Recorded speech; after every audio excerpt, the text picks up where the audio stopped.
Assalamualaikum students. In this video we will discuss AIOU 1429 repeated questions.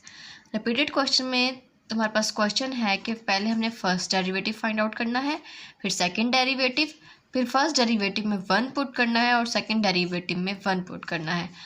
When F of x है हमारे पास 2x by x square plus 1। अब सबसे पहले पहली condition को सॉल्व करते हैं। हम 2x by x square plus 1 में का डेरिवेटिव लेते हैं। जब हम इसका डेरिवेटिव लेंगे तो डेरिवेटिव लेने के लिए ये एक क्वोशंट रूल है।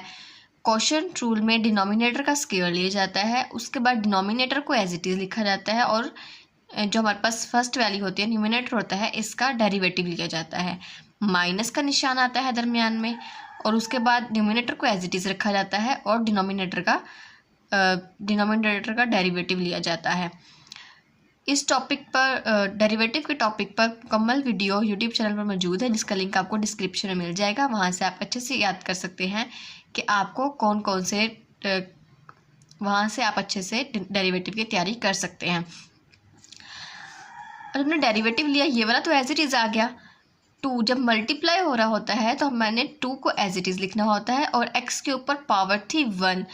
तो जब हमने इसका डेरिवेटिव लिया x का तो हमने लिखा 1x 1 माइनस 1 1 माइनस 1 x हो गया 0 और ये वाला 1 जो था ये 2 से मल्टीप्लाई हुआ तो हमारे पास 2 आया, ठीक है, और x जो है वो ख़त्म हो गया।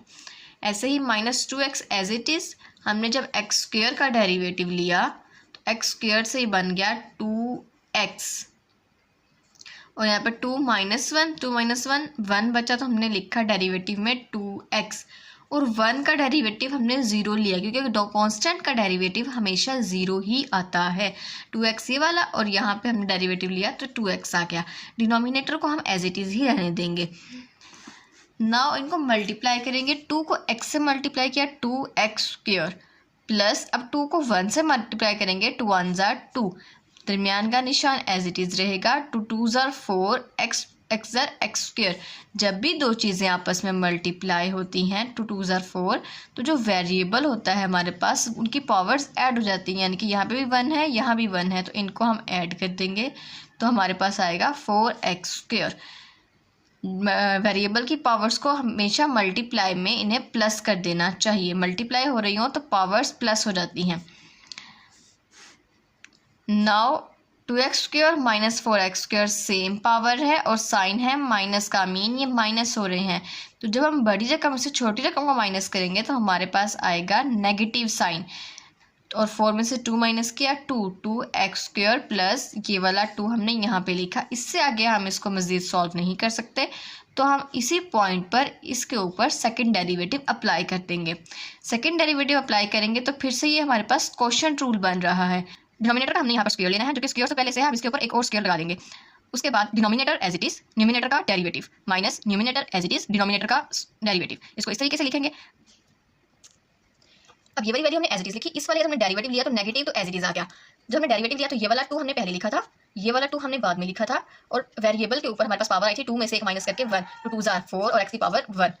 ये डेरिवेटिव आ गया। जो 2 था हमेशा कांस्टेंट का डेरिवेटिव 0 आता है। नेगेटिव साइड लगाएंगे -2x square plus 2 as it is. जब इस वाली साइड का डेरिवेटिव लेंगे तो एक बार होल का डेरिवेटिव लेंगे फिर एक्चुअल वैल्यू का डेरिवेटिव लेंगे। ये भी डेरिवेटिव लेने का एक रूल है। सबसे पहले हमने जो हमारे पास पावर थी उसको हमने लिख लिया, उसके बाद x स्क्वायर प्लस 1 में से की पावर में से एक कम करके यहाँ पे लिख दिया और डेरिवेटिव ले लिया एक्चुअल वैल्यू का। नाउ इन दोनों वैल्यूज को आपस में नाउ इस स्क्वायर को हम ओपन कर देंगे। a plus B whole square, a plus B whole square का फॉर्मूला होता है a square plus 2ab plus b square. ये फॉर्मूला हम यहाँ पे अप्लाई कर देंगे। एक्स स्क्वायर है लेकिन यहाँ पे एक्स स्क्वायर पहले से है तो हमने स्क्वायर का स्क्वायर यानी कि 4 लिखना है और b में हमारे पास एक्स स्क्वायर आएगा -4x as it is minus का sine as it is. Now हमने डेरिवेटिव लेना है लास्ट वैल्यू का, जो कि हमारे पास आएगा 2x। 1 एक कांस्टेंट है तो ये खत्म हो जाएगा।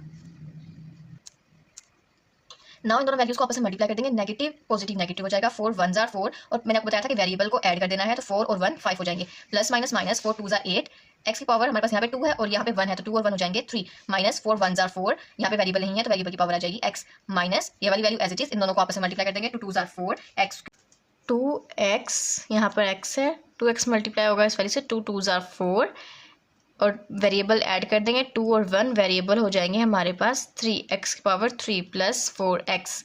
नाउ इन दोनों वैल्यूज़ को आपस में मल्टीप्लाई करेंगे, ये वाली एज इट इज़ रहेंगी। -2x² को पहले कंप्लीट वैल्यू के साथ लिख लेंगे, उसके बाद दूसरे वाली 2 को कंप्लीट वैल्यू के साथ लिख लेंगे। इससे वैल्यूज़ को मल्टीप्लाई करना आसान होगा। x की पावर हमारे पास यहाँ पे 3 है। ये वाली वैल्यू एज इट इज़ लिखेंगे, -2 plus minus minus 4 2s are 8, 3 और 2 5, plus minus minus 4 2s are 8, 2 और 1 3 plus 2 4s are 8 x³ plus 4 2s are 8 और ये वाला 7 x आ जाएगा। नाउ ये सारी वैल्यूज़ हम एज इट इज़ लिखेंगे। अब हम इसके अंदर से जो ये वाली ब्रैकेट है इसे हम ख़त्म कर देंगे। जब ब्रैकेट हटाएंगे तो बाहर नेगेटिव साइनर्स की मदद से अंदर वाले सारे साइन तब्दील हो जाएंगे। ये पॉजिटिव हो जाएगा, ये वाला पॉजिटिव और ये दोनों नेगेटिव हो जाएंगे।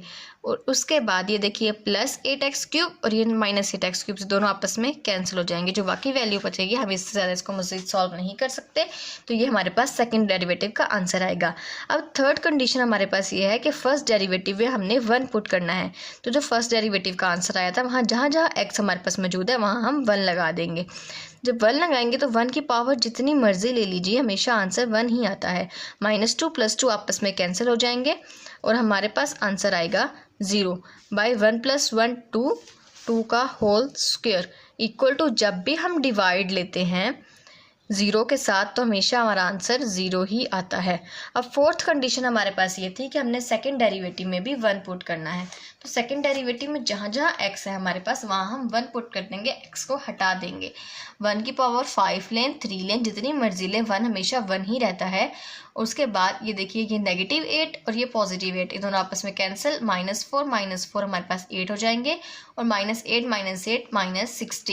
16 और 16 आपस में कैंसिल, हमारे पास आंसर आएगा -1।